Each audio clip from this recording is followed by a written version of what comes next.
Good morning students, I am Iqbal Arfin और आप देख रहे हैं ISG English classes YouTube channel. Students, आज मैं आपको मॉडल वर्ब के लेक्चर वीडियो में आज का टॉपिक होगा हमारा modal verb dare and need.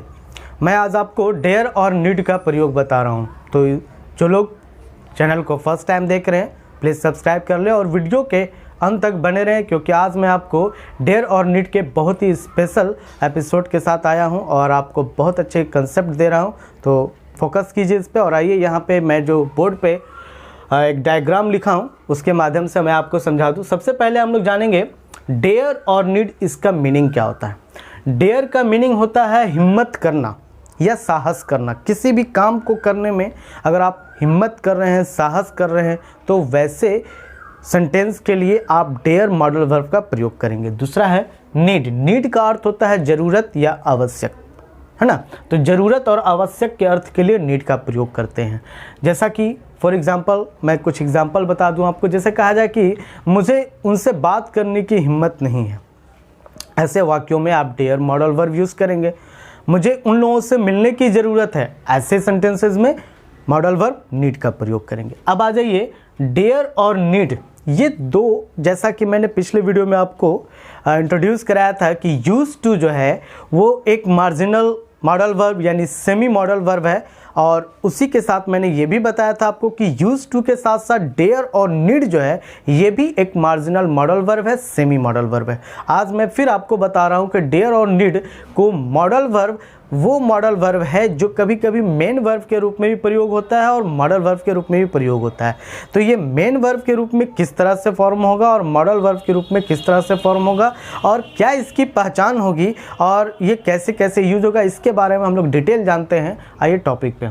तो देखिए डेयर जो है, आप जैसा कि देख रहे हैं, डेयर का प्रयोग एज ए मॉडल वर्ब के रूप में करेंगे। ठीक है, जब डेयर का प्रयोग हम लोग मॉडल वर्ब के रूप में प्रयोग करेंगे स्टूडेंट्स, तो याद रखिएगा कि modal verb can, could, may, might की तरह जब उसके बाद कोई मेन वर्ब हम लोग रखते हैं तो उसके साथ कोई वर्ड एक्स्ट्रा जोड़ते नहीं, जैसे टू जोड़ते नहीं हैं।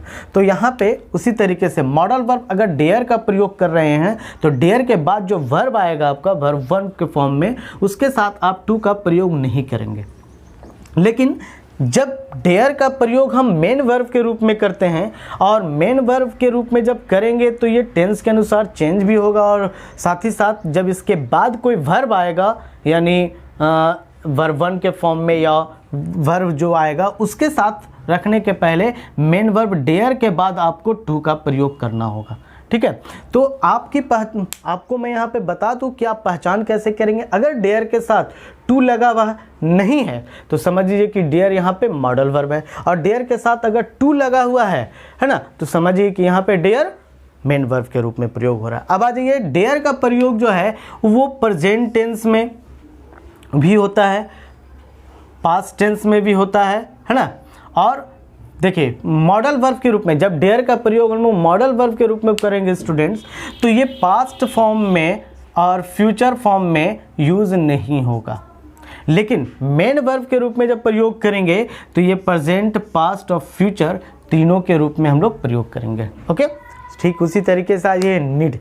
नीड का प्रयोग जो है स्टूडेंट्स, जैसा कि मैं बता दूं आपको, नीड का प्रयोग भी मॉडल वर्ब और मेन वर्ब के रूप में प्रयोग करते हैं। ओके, जब मॉडल वर्ब के रूप में प्रयोग करेंगे तो मॉडल वर्ब जैसे डेयर है उसी तरह से नीड भी है। नीड के बाद मॉडल वर्ब के साथ कोई जब वर्ब आए तो उसके साथ टू लगा हुआ नहीं होगा, यानी टू, नीड के साथ टू जब नहीं लगा रहे तो समझ जाइए कि यहाँ पे नीड मॉडल वर्ब बना है। और अगर नीड के साथ टू लगा हुआ है तो समझ जाइए कि यहाँ जो है नीड मेन वर्ब के रूप में प्रयोग हो रहा है। ठीक है, अब आ जाइए कि किस किस टेंस में यूज होता है। तो नीड का प्रयोग जो है स्टूडेंट्स, आप देखिएगा मॉडल वर्ब के रूप में जब हम लोग प्रयोग करते हैं तो प्रेजेंट टेंस में करेंगे, और क्या कहते हैं, पास्ट टेंस में बिल्कुल नहीं करेंगे, फ्यूचर टेंस में भी नहीं करेंगे, है ना। लेकिन जब मेन वर्ब के रूप में प्रयोग करते हैं तो प्रेजेंट टेंस, पास्ट टेंस और फ्यूचर टेंस तीनों टेंस में करते हैं। तो ये है डेयर और नीड का यूज़, जहां हम लोग जानेंगे इसको और डिटेल से जानेंगे कुछ एग्जाम्पल्स के साथ कि कैसे हम इसका प्रयोग जो है कि as a main verb, as a modal verb के रूप में करते हैं। आगे हम लोग इसको बता रहा हूँ। डेयर का प्रयोग मेन वर्ब और मॉडल वर्ब के रूप में। तो सबसे पहले हम लोग जानेंगे, चूँकि डेयर एक मॉडल वर्ब है तो मॉडल वर्ब के रूप में इसका प्रयोग कैसे करेंगे, किस तरह से करेंगे, क्या अर्थ होगा। तो आइए इस तरफ हम लोग देखते हैं। Dare as a modal verb, dare को एक मॉडल वर्ब के रूप में प्रयोग करना है। डेयर का अर्थ जानते हैं, हिम्मत करना या साहस करना होता है। तो जब कहीं साहस करने या हिम्मत करने की बात आती है तो वहाँ पे आप डेयर मॉडल वर्ब का प्रयोग करते हैं। और यहाँ पे मैं कुछ एग्जांपल देकर आपको बता रहा हूँ। He dare fight with you, इसका अर्थ हो गया कि वह तुमसे लड़ने की साहस करता है या उसे तुमसे लड़ने की साहस है, हिम्मत है।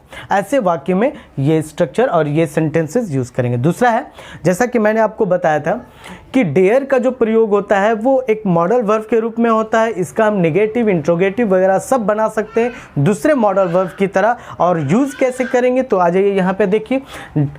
जब मॉडल वर्ब बना के रूप में यूज़ करेंगे और जब इसका नेगेटिव फॉर्म बनाएंगे तो दूसरे मॉडल वर्ब की तरह कैन के जैसे कि हम यूज़ करते हैं, कैन के बाद नॉट लगाते हैं, मे के बाद नॉट लगाते हैं, वैसे ही डेयर के बाद नॉट लगाना है। इसका नेगेटिव फॉर्म देख लीजिए students, he dare not fight with you. इसका अर्थ हो गया कि वह तुमसे लड़ने की साहस नहीं करता है या उसे तुमसे लड़ने की हिम्मत नहीं है। इंट्रोगेटिव में आ जाइए, तो इंट्रोगेटिव में जैसे कैन, कुड, मे, माइट वगैरह जो भी मॉडल वर्ब है, शुड वगैरह जो भी है, उस सबको हम लोग स्टार्टिंग में इंट्रोगेटिव में रखते हैं, सब्जेक्ट से पहले रखते हैं। वैसे ही डेयर मॉडल वर्ब को भी सब्जेक्ट से ठीक पहले रखेंगे और इंट्रोगेटिव हो जाएगा। Dare he fight with you, क्या उसे तुमसे लड़ने की हिम्मत है, क्या वह तुमसे लड़ने का हिम्मत करता है, ये इसका अर्थ हो जाएगा। इंट्रोगेटिव नेगेटिव में आ जाइए, सेम स्ट्रक्चर फॉलो करना है, सिर्फ सब्जेक्ट के बाद नॉट लगा देना, तो हो जाएगा dare he not fight with you, क्या उसे तुमसे लड़ने का हिम्मत नहीं है, क्या वह तुमसे लड़ने का हिम्मत नहीं करता है, ये इंट्रोगेटिव हो गया। WH क्वेश्चन में आ जाइए, तो WH क्वेश्चन बस इंट्रोगेटिव सेंटेंस जैसे है वैसा ही है, बस इंट्रोगेटिव से पहले एक WH वर्ड का प्रयोग कर देना होता है। और मैं एग्जांपल देकर आपको बता रहा हूँ, how dare he fight with you. इसका अर्थ हो गया कि उसे तुमसे लड़ने की हिम्मत कैसे है या फिर वह तुमसे लड़ने का हिम्मत कैसे करता है, ये इंट्रोगेटिव हो गया। इंट्रोगेटिव नेगेटिव में भी सेम स्ट्रक्चर फॉलो करेंगे, बस हाउ डेयर ही और ही के बाद नॉट लगा देना है, फाइट विथ यू। तो इसका अर्थ होता है कि उसे तुमसे लड़ने का हिम्मत कैसे नहीं है या फिर वह तुमसे लड़ने का हिम्मत कैसे नहीं करता है। तो ये स्टूडेंट मॉडल वर्ब के रूप में डेयर का प्रयोग हुआ और मैंने यहाँ पे आपको मॉडल वर्ब डेयर का प्रयोग कर 6 सेंटेंसेस यानी 6 तरीके से बताया गया, 6 तरीके से बताया हूँ कि हाँ किस तरीके से आप मॉडल वर्ब के रूप में जब इसका प्रयोग करेंगे डेयर का तो सेंटेंस किस तरह से फॉर्म होगा। और आप देख रहे हैं ये 6 सेंटेंस जो मैंने फॉर्म किया यहाँ पे, इस सभी सेंटेंसेस में कहीं पर भी डेयर के बाद टू का प्रयोग नहीं किया गया। तो स्टूडेंट्स मैंने पहले आपको बताया था कि डेयर के साथ अगर टू लग जाता है किसी और वर्ब से पहले, है ना, तो वहाँ पे वो डेयर मॉडल वर्ब नहीं मेन वर्ब बनता है। लेकिन जब डेयर के साथ टू नहीं लगता है तो वो मॉडल वर्ब की तरह काम करता है। यहाँ पे इस 6 सेंटेंस जो हैं आपके, इन 6 सेंटेंस में डेयर जो है वो एक मॉडल वर्ब की तरह प्रयोग हो रहा है। अब आ जाइए dare as a main verb. Okay, तो dare as a main verb के रूप में जब प्रयोग होगा तो इसको हम लोग किस तरीके से करेंगे, देखिए यहाँ पे ध्यान दीजिएगा। Dare as a main verb के रूप में प्रयोग होता है तो डेयर का फॉर्म जैसे हम दूसरे सेंटेंसेस प्रेजेंट में, पास्ट में, फ्यूचर में जब भी हम लोग इसको चेंज करेंगे तो उसका फॉर्म, डेयर का फॉर्म चेंज होगा, क्योंकि यहाँ पे डेयर मॉडल वर्ब नहीं है मेन वर्ब बनकर आ रहा है, इसका फॉर्म भी चेंज होता रहेगा। डेयर का अर्थ मैंने बताया हिम्मत करना, है ना। तो देखिए यहाँ पे सेंटेंस क्या है, he dares to fight with you. इसका अर्थ हो गया कि वह तुमसे लड़ने का हिम्मत करता है। देखिए यहाँ पे एक और चीज़ आपको समझ में आ रहा होगा कि करता है, ता दिया हुआ है, ता है दिया हुआ है, तो ये जो है शो कर रहा है कि यहाँ पे ये मुख्य क्रिया के रूप में, और टेंस शो कर रहा है, प्रेजेंट टेंस शो कर रहा है, प्रेजेंट इंडेफिनिट टेंस शो कर रहा है। तो अब यहाँ पे देखिए कि he dares to fight with you, यहाँ पे हम लोग डेयर का प्रयोग जो है वो एक मॉडल वर्ब नहीं बल्कि मेन वर्ब के रूप में प्रयोग कर रहे हैं, और डेयर के साथ हम लोग टू का भी प्रयोग कर रहे हैं। आप देख रहे हैं यहाँ पे कि डेयर के साथ टू का भी प्रयोग किया गया है। अच्छा, दूसरी बात यह है कि हम लोग डेयर के साथ एस लगाए, क्यों? क्योंकि यहां सब्जेक्ट ही है। ही के साथ आपको पता है, आप प्रेजेंट इंडेफिनिट टेंस पढ़े होंगे, टेंस का आपको जानकारी होगा। तो प्रेजेंट इंडेफिनिट टेंस के अफर्मेटिव सेंटेंस में आपको पता है कि सब्जेक्ट के साथ वर्ब 1 या वर्ब 5 का चुनाव करते हैं। यहाँ पे सब्जेक्ट ही है, ही थर्ड पर्सन का सिंगुलर नंबर, इसके साथ वर्ब 5 का प्रयोग होता है, इसीलिए डेयर को यहाँ पे डेयर्स का प्रयोग किया गया। Is that clear? तो he dares to fight with you, वह तुमसे लड़ने का हिम्मत करता है। यहाँ पे हम प्रेजेंट टेंस के फॉर्म में यूज कर रहे हैं और ये मेन वर्ब के रूप में प्रयोग हो रहा है। ओके, अब आ जाइए इसी का नेगेटिव फॉर्म लेकर चलते हैं स्टूडेंट। तो आपको पता है कि प्रेजेंट इंडेफिनिट टेंस का जब हम नेगेटिव फॉर्म करते हैं तो हेल्पिंग वर्ब के रूप में डू डज का प्रयोग किया जाता है। यहाँ पर भी उसी तरीके से यूज हो रहा है और मेन वर्ब जो होता है जिसमें एस लगा होता है वो वर्ब 1 के फॉर्म में आ जाता है ना। तो आप यहाँ पे देखिए स्टूडेंट्स कि he dares to fight with you, इसका जब हम लोगों ने नेगेटिव बनाया तो नेगेटिव सेंटेंसेस में क्या है, he does not dare to fight with you। अब आप बहुत अच्छे तरीके से समझ लीजिए कि यहाँ पे ये नेगेटिव फॉर्म में कैसे प्रयोग किया गया, क्या यूज किया गया। ही के साथ डज का प्रयोग किया गया। डज का प्रयोग इसलिए क्योंकि ये प्रेजेंट इंडेफिनिट टेंस के सेंटेंस में फॉर्म यूज हो रहा है, इसीलिए यहाँ पे हम ही के साथ डज का प्रयोग किए हैं और डज के बाद जो है नॉट लगाया गया, जैसे प्रेजेंट इंडेफिनिट टेंस का नेगेटिव बनाते हैं। और उसके बाद मेन वर्ब डेयर जो है यहाँ पे, वो डेयर वर्ब देखिए यहाँ डेयर्स था, यहाँ वर्ब 1 के फॉर्म में आ गया है ना। और उसके बाद फिर टू फाइट विथ यू, ये आपका नेगेटिव सेंटेंसेस हो गया। तो स्टूडेंट्स आप एक नज़र ऊपर में भी देख लीजिए, he dare fight with you है ना, ये मॉडल वर्ब के रूप में है। और यहाँ he dares to fight with you, यहाँ डेयर मेन वर्ब के रूप में है। He dare not fight with you, ये नेगेटिव सेंटेंसेस है। यहाँ पे डेयर के साथ कोई छेड़छाड़ नहीं किया जा रहा है, कुछ बदलाव नहीं किया जा रहा है। लेकिन जब डेयर मेन वर्ब बनकर आ जाता है तो हम क्या करते हैं कि डज का प्रयोग करते हैं नेगेटिव सेंटेंस में और डेयर्स को डेयर कर देते हैं, वर्ब 1 के फॉर्म में कर देते हैं। तो इस तरीके से चेंज होगा। अब आ जाइए इंट्रोगेटिव और इंट्रोगेटिव नेगेटिव में कैसे इसको चेंज करेंगे स्टूडेंट्स। इंट्रोगेटिव जब हम लोग बनाते हैं, प्रेजेंट इंडेफिनिट टेंस का इंट्रोगेटिव सेंटेंस फॉर्म करते हैं तो आपको पता है कि डू डज पहले स्टार्टिंग में रखते हैं। यहां पर भी उसी तरीके से डज का प्रयोग किया गया है पहले और उसके बाद सब्जेक्ट ही और फिर मेन वर्ब जो डेयर, यहां पे चूंकि मेन वर्ब ये बनकर आ रहा है तो डेयर यहां पर जो है वर्ब 1 बन गया। और फिर इस तरीके से आप देखिए कि ये इंट्रोगेटिव बन गया। Does he dare to fight with you, क्या वह तुमसे लड़ने का हिम्मत करता है, ये इंट्रोगेटिव फॉर्म हो गया।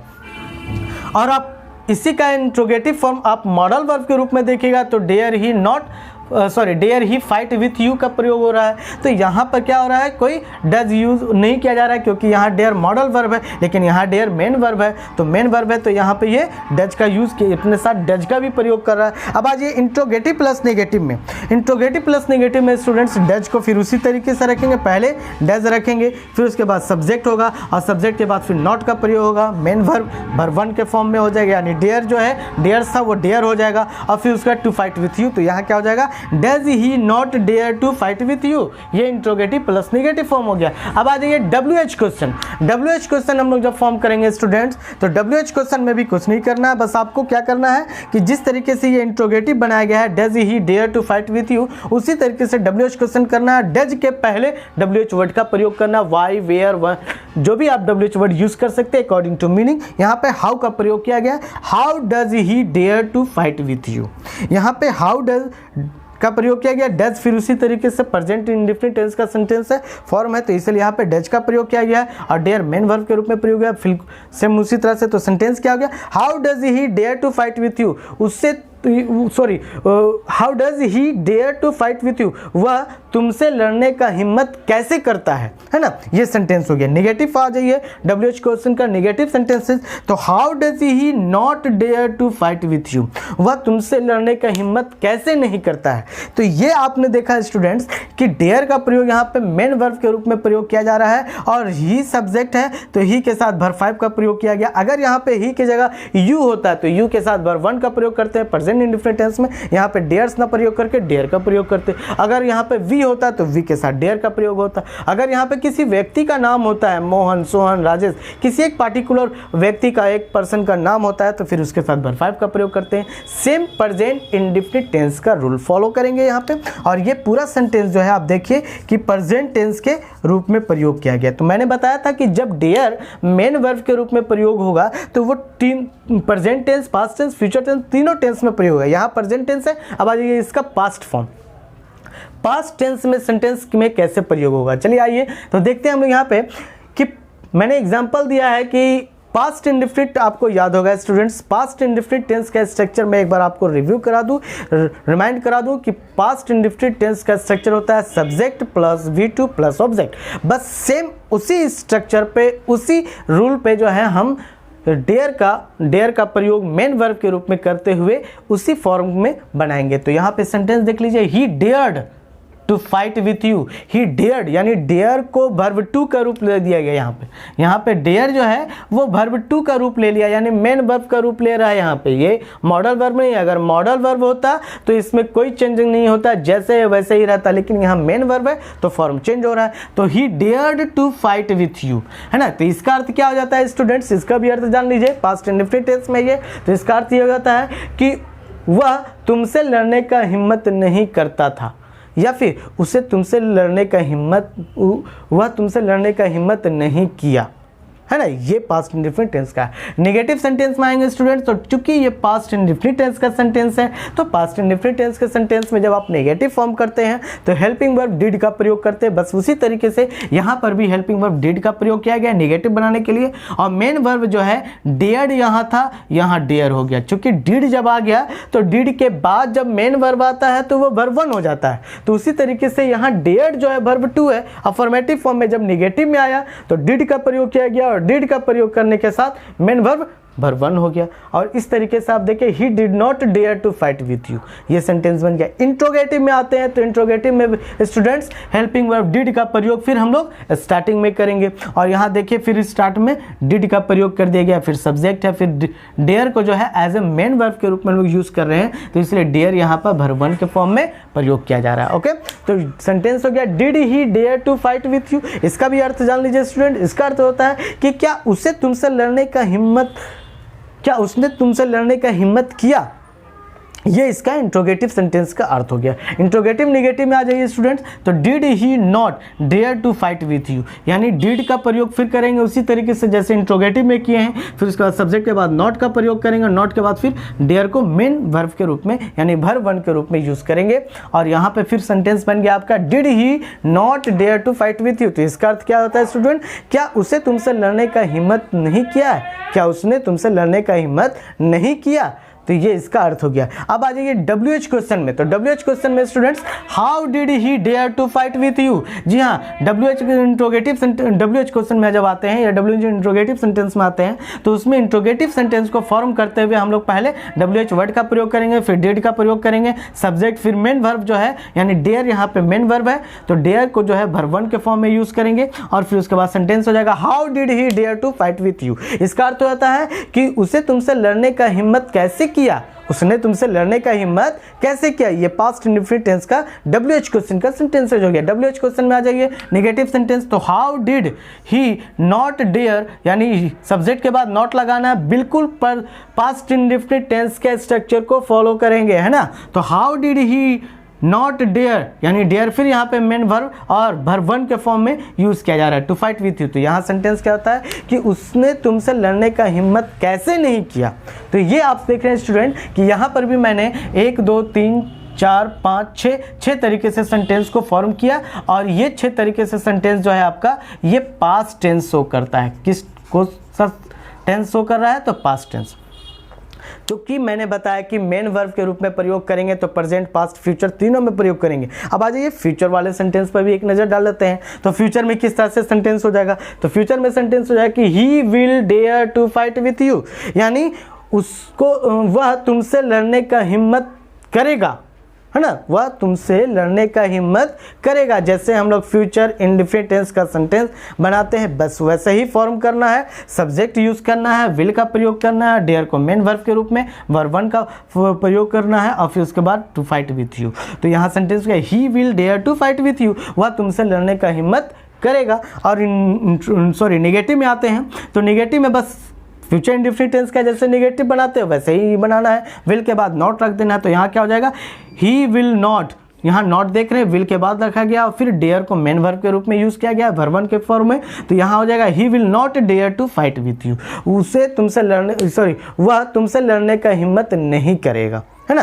तो स्टूडेंट्स आप इस तरीके से समझ रहे हैं। अब आ जाइए, will he dare to fight with you, ये हो गया इंट्रोगेटिव सेंटेंस, यानी फ्यूचर इंडेफिनिट टेंस के इंट्रोगेटिव जैसे होते हैं वैसे ही ये इंट्रोगेटिव सेंटेंस हो गया। Will he dare to fight with you, क्या वह तुमसे लड़ने का हिम्मत करेगा, ये सेंटेंस हो गया। अब आ जाइए, तो यहाँ पर भी आप देख रहे हैं कि पहले विल का हेल्पिंग वर्ब यूज पहले किया गया, उसके बाद फिर मेन वर्ब को वर्ब वन के फॉर्म में प्रयोग किया गया। अब आ जाइए इंट्रोगेटिव प्लस नेगेटिव में, यानी इंट्रोगेटिव नेगेटिव सेंटेंस जब बनाएंगे तो उसी तरीके से हेल्पिंग वर्ब को पहले रखेंगे और हेल्पिंग वर्ब विल का प्रयोग जो है पहले होगा, और पहले होने के बाद फिर ही रखेंगे, ही के बाद फिर नॉट का प्रयोग करेंगे, और उसके बाद डेयर, है ना, और डेयर के बाद फिर टू फाइट विथ यू, यानी विल यहाँ हो गया, ही के बाद फिर नॉट लग गया और फिर मेन वर्ब वर्ब वन के रूप में प्रयोग है, तो will he not dare to fight with you, ये हो गया आपका इंट्रोगेटिव नेगेटिव। आ जाइए, इंट्रोगेटिव नेगेटिव के बाद आते हैं WH क्वेश्चन में। तो WH क्वेश्चन में आप देखिएगा स्टूडेंट्स कि हाउ विल ही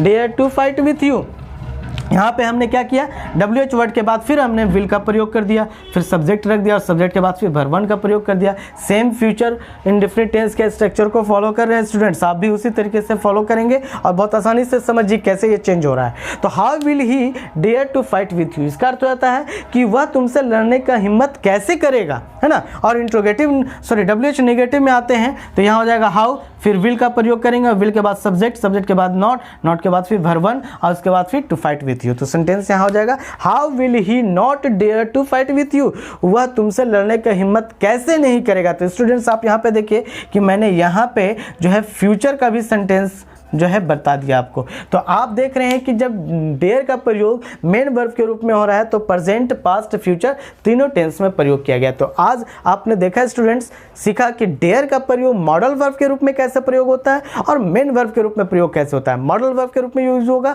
तो सिर्फ और सिर्फ प्रेजेंट टेंस में होगा, पास्ट फ्यूचर में नहीं होगा। और जब मेन वर्ब के रूप में प्रयोग करेंगे तो प्रेजेंट टेंस में, पास्ट टेंस में, फ्यूचर टेंस में, तीनों टेंस में प्रयोग करेंगे। सेम उसी तरह से आप यहाँ पे डिटेल देख रहे हैं, एक नज़र आप देख सकते हैं, स्क्रीनशॉट ले सकते हैं। आगे मैं आपको बता रहा हूं नीड का प्रयोग, इसी तरीके से नीड का भी प्रयोग किया जाएगा और कैसे होगा उसको भी मैं डिटेल करता हूं। ना स्टूडेंट्स अब देखिए नीड का प्रयोग एज ए मॉडल वर्ब के रूप में प्रयोग करेंगे। तो सेम डेयर की तरह ही हम लोग यूज करेंगे, बस नीड में जैसा कि आप एग्जांपल देख रहे हैं, ही नीड टॉक विथ यू, तो इसका अर्थ हो जाता है कि उसे तुमसे बात करने की ज़रूरत नहीं है। तो आप यहाँ पे देख रहे हैं कि ये जो सेंटेंस मैंने यूज़ किया, ही नीड टॉक विथ यू, यहाँ पे नीड का प्रयोग मॉडल वर्ब के रूप में प्रयोग हो रहा है और नीड के साथ टू का प्रयोग नहीं किया गया है। जब टू का प्रयोग नहीं किया गया है तो नीड यहाँ पे मॉडल वर्ब है। अब आप उसका निगेटिव देख रहे हैं किस तरह से होगा। निगेटिव में बस कुछ नहीं करना है, नीड के बाद नॉट लगा देना। इंट्रोगेटिव में क्या करेंगे कि आप नीड को पहले रखेंगे, सब्जेक्ट से ठीक पहले रखेंगे। इंट्रोगेटिव निगेटिव में नीड को पहले रखना है और सब्जेक्ट के बाद, ही के बाद नॉट का प्रयोग करना है। उसी तरह WH क्वेश्चन में नीड के पहले आपको जो है इंट्रोगेटिव सेंटेंस जिस तरह से आप बनाते हैं वैसे ही सिर्फ आपको वहाँ पे पहले WH वर्ड यूज़ कर देना है। और इंट्रोगेटिव निगेटिव में WH क्वेश्चन का जो निगेटिव बनाते हैं तो उसमें भी आप क्या करेंगे कि WH क्वेश्चन को जिस तरह से बनाते हैं बस वैसे ही हाउ, उसके बाद फिर नीड यानी मॉडल वर्ब का प्रयोग, फिर उसके बाद सब्जेक्ट, फिर नॉट, उसके बाद जैसे है रिमेन सेंटेंस इसी तरह से होगा। तो आप मॉडल वर्ब के रूप में देख रहे हैं कि नीड को इस तरह से प्रयोग किया गया। मेन वर्ब के रूप में जब आएंगे तो नीड्स का फॉर्म चेंज होता है, यानी नीड में एस लगा सकते हैं, यानी प्रेजेंट टेंस में इसका आप यूज़ करेंगे तो नीड के साथ एस लग जाएगा, नीड्स हो जाएगा, ठीक है। और नीड्स हो जाने के बाद यहाँ पे आप देखिएगा कि नीड के बाद मैंने टू का भी प्रयोग किया है। जब टू का प्रयोग हो रहा है तो आप समझ जाइए कि यहाँ पे नीड जो है वो मेन वर्ब के रूप में यूज हो रहा है। तो सेंटेंस क्या होगा, he needs to talk with you, यानी उसे तुमसे बात करने की जरूरत है। यानी उसी सेंटेंस को ही नीड टॉक विथ यू चाहे आप इस तरह से बनाएं या फिर इस तरह से बनाएं, ये बनाएंगे तो ये मॉडल वर्ब होगा और ये मेन वर्ब के रूप में प्रयोग होगा। जब मेन वर्ब के रूप में प्रयोग होगा तो नीड के साथ आप एस लगाएंगे, सब्जेक्ट ही के साथ, और अगर सब्जेक्ट आई है तो आप नीड का प्रयोग करेंगे, सब्जेक्ट राम है तो उसके साथ नीड्स लगा देंगे, यानी नीड के साथ एस लगा देंगे। नेगेटिव सेंटेंस में डज हेल्पिंग वर्ब का प्रयोग करना है ना, जैसे जैसे मैंने आपको ये डेयर वाले यूज में बताया था, बस सेम वही प्रोसेस आपको यहाँ पे नीड के साथ भी करना है। और नेगेटिव सेंटेंस में डज का प्रयोग करना है, फिर नॉट का प्रयोग करना है। नीड्स जो था यहाँ पे वो वर्ब 1 हो गया, नीड हो गया, और इस तरीके से ये नेगेटिव सेंटेंस बन गया। इंट्रोगेटिव में डज को पहले रखेंगे, फिर सब्जेक्ट रखेंगे और फिर नीड को लाएंगे। चूंकि नीड मेन वर्ब है तो यहाँ पे नीड रखेंगे, नीड्स नहीं रखेंगे। उसके बाद फिर बाकी सेंटेंस इसी तरीके से। इंट्रोगेटिव नेगेटिव में भी does plus subject plus not, उसके बाद फिर नीड रखेंगे, यानी मेन वर्ब के रूप में यहाँ पे यूज हो रहा है, वर्ब 1 के फॉर्म में यूज किया जा रहा है, इसलिए यहाँ पे एस नहीं लगाना है क्योंकि डज लग चुका है। WH क्वेश्चन में आ जाइए तो हाउ डज प्लस सब्जेक्ट, उसके बाद फिर नीड का प्रयोग, फिर उसके बाद जैसे सेंटेंस है वैसे यूज करेंगे। WH क्वेश्चन में आ जाइए तो हाउ डज प्लस ही, उसके बाद फिर नॉट का प्रयोग, फिर उसके बाद नीड रखना है, फिर उसके बाद। तो इस तरीके से आपने देखा कि मॉडल वर्ब और मेन वर्ब के रूप में नीड का प्रयोग किया गया, और डेयर और नीड दोनों का प्रयोग जो है मॉडल वर्ब मेन वर्ब के रूप में प्रयोग किया जाता है। आज के वीडियो में इतने ही स्टूडेंट्स, थैंक यू।